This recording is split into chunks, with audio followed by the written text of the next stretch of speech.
पापा रुपया के कारण जरी तोहार बिटिया, पापा रुपया के कारण जरी तोहार बिटिया, तोहार बिटिया हो तोहार बिटिया, पापा रुपया के खातिर जरी तोहार बिटिया।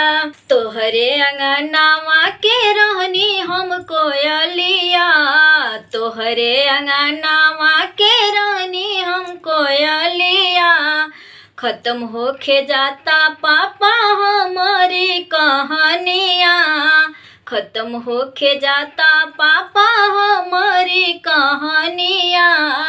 आई के सम्हारा पापा मोर मटिया, पापा रुपया के खातिर जरी तोहार बिटिया, पापा रुपया के खातिर जरी तोहार बिटिया। लेके चल माटी पापा मोर माए के में, सेवा से बढ़ के बाद दहेज ससुरे में।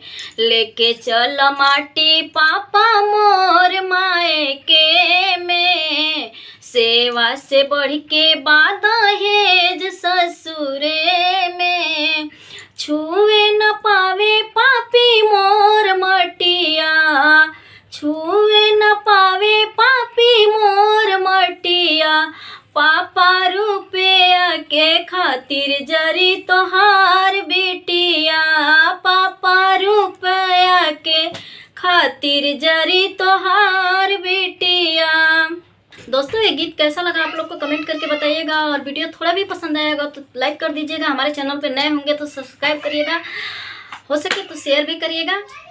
वीडियो देखने के लिए धन्यवाद, बाय।